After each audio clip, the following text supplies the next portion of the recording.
ఈ మధ్య కాలంలో మనం రాజకీయ నాయకులతో పాటు వాళ్ళ అనుచరులు కూడా వందలు, వేల సంఖ్యలో 100 నుంచి వేల కిలోమీటర్లు నడుస్తా ఉన్నారు. సో, వాళ్ళకు నడవడం మనకి తేలిగ్గా అనిపించినా, వాళ్ళకి ఆర్థోపెడిక్ సమస్యలు అనేకం వచ్చే అవకాశం ఉన్నాయి. సో, దీంట్లో ఆర్థోపెడిక్ సమస్యల్లో ముఖ్యంగా వారికి గానీ, వారి అనుచరులకు గానీ ఇప్పుడు నడిచేటప్పుడు తెలియకపోయినా కూడా ఫ్యూచర్‌లో లేదా 5 సంవత్సరాలు లేదా 10 సంవత్సరాల తర్వాత వాళ్ళు ఈ ఇబ్బందులు పడే అవకాశం ఉంది.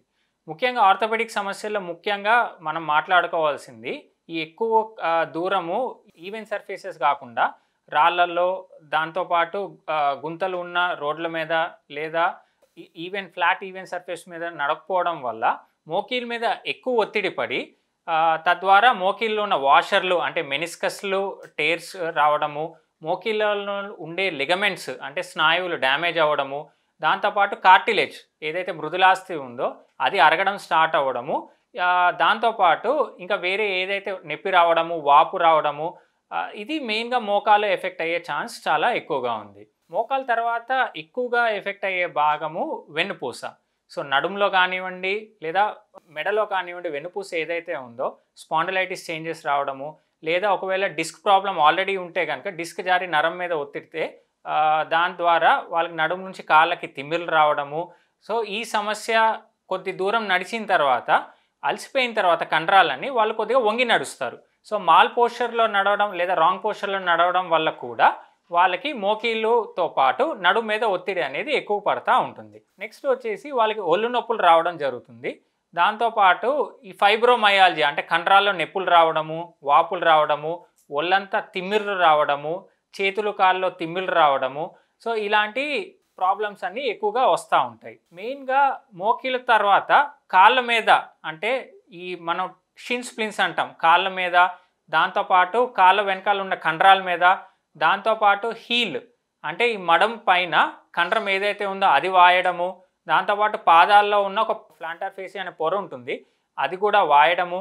ఇంకా విటమిన్ డి కాల్షియం లోపం ఉన్న వాళ్ళు ఎక్కువ దూరం నడవడం వల్ల వాళ్ళల్లో ఏదైతే చిన్న చిన్న క్రాక్స్ ఏర్పడతా ఉంటాయి పాదంలో, వాటిని మనం స్ట్రెస్ ఫ్రాక్చర్స్ అని మనం అంటాము.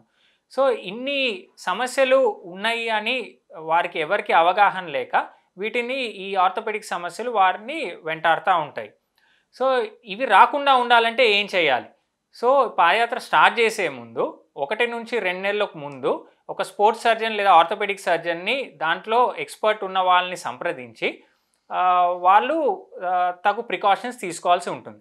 ఆ ప్రికాషన్స్ ఏంటి అంటే కనుక మాత్రం మెయిన్గా షూస్, కాలి వేర్లు ఒత్తుకోకుండా ఉండే wide toe box shoes, sports shoes ముఖ్యంగా, దాంతోపాటు మెత్తటి సిలికాన్ ఇన్సోల్స్ అనే రబ్బర్ ముక్కలు షూస్లో వాడడము, మోకాళ్ళకి కాస్త సపోర్ట్ ఇచ్చే నీ క్యాప్స్ కానీ, మెత్తగా ఉండే నీ గార్డ్స్ కానీ, నీ సపోర్ట్స్ కానీ వాడడము, డిస్క్ ప్రాబ్లం ఉన్న వాళ్ళు ఆల్రెడీ నడుముకి బెల్ట్ వాడడము, దాంతోపాటు పాత గాయాలు ఎప్పుడన్నా ఉన్నా కూడా ఎవరికన్నా, సో ఆ పాత గాయాలు మానినయ్యా లేదా అనేది అవసరం అనుకుంటే ఎక్స్రే, ఎంఆర్ఐ తీసి నిర్ధారించుకోవడము, ఒక కంప్లీట్ ప్రీ పాదయాత్ర ఆర్థోపెడిక్ చెకప్ ఒకసారి చేయించుకుంటే వారికి ఈ గాయాలు, పాత గాయాలు ఏమైనా ఉన్నా తిరగబట్టకుండా ఉంటాయి. దాంతోపాటు ముఖ్యంగా ఎక్సర్సైజెస్, ఈ స్ట్రెచింగ్ ఎక్సర్సైజెస్, స్ట్రెంథనింగ్ ఎక్సర్సైజెస్, ఈ టోనప్ అవ్వడం, వార్మప్ ఎక్సర్సైజెస్ 1 నెల 2 నెలల ముందు నుంచి స్టార్ట్ చేస్తే వీళ్ళకి కండరాలు పట్టేయకుండా, అలసిపోకుండా కూడా ఉంటాయి. సో, ఒకవేళ విటమిన్ డి, కాల్షియము బ్లడ్ టెస్ట్లో లోపం ఉందని తెలిస్తే విటమిన్ డి 60,000 ఇంటర్నేషనల్ యూనిట్స్ వారానికి ఒకటి, అలా 8 నుంచి 12 వారాలు వాడాల్సి ఉంటుంది. దాంతోపాటు ఈ కండరాలు అలసిపోకుండా విటమిన్ ఈ మరియు లివోకార్నిటిన్ అనే క్యాప్సూల్స్ ఉంటాయి. ప్రోటీన్ డైట్ కూడా, ప్రోటీన్ డైట్తో పాటు ప్రోటీన్ సప్లిమెంట్స్ పౌడర్ రూపంలో కూడా వారు తీసుకుంటా ఉంటే కనుక మాత్రం మంచిది. పాదయాత్ర చేసేటప్పుడు తీసుకోవాల్సిన జాగ్రత్తలు, ఫ్రీక్వెంట్గా వాళ్ళు బ్రేక్స్ తీసుకోవాల్సి ఉంటుంది. కొన్ని కిలోమీటర్లు నడిచిన తర్వాత ఒక 20 నిమిషాల నుంచి అరగంట రెస్ట్ తీసుకోవడము, దాని తర్వాత గ్రాడ్యువల్గా స్ట్రెచెస్ చేసి మెల్లగా మళ్ళీ ఈ పాదయాత్ర స్టార్ట్ చేయడం చేయాల్సి ఉంటుంది. అదే కొన్ని రోజులు ఎటెస్ట్రెచ్ చేసిన తర్వాత దాని తర్వాత కూడా కొన్ని రోజులు విశ్రాంతి తీసుకుంటే కనుక మాత్రం వీళ్ళకి ఆర్థోపెడిక్ సమస్యలు అనేది రాకుండా ఉంటాయి. దాంతోపాటు హైడ్రేషన్, నీరు ఎక్కువగా తాగాల్సి ఉంటుంది. దాంతోపాటు ఈ సోడియం, పొటాషియం లెవెల్స్ ఏదైతే లవణాలు ఉన్నాయో అవి ఇంబ్యాలెన్స్ కాకుండా పౌష్టికాహారము, కాయగూరలు, దాంతోపాటు ఫ్రూట్స్ ఇవి కూడా తీసుకుంటూ ఉంటే మాత్రం వీరికి ఎటువంటి సమస్య రాకుండా ఉంటుంది. అలా కాకుండా ఏదన్నా పై చెప్పుకున్న సమస్యలు ఏదన్నా వస్తే ఇమీడియట్గా టెంపరీగా పాదయాత్ర నిలిపివేయాల్సి ఉంటుంది.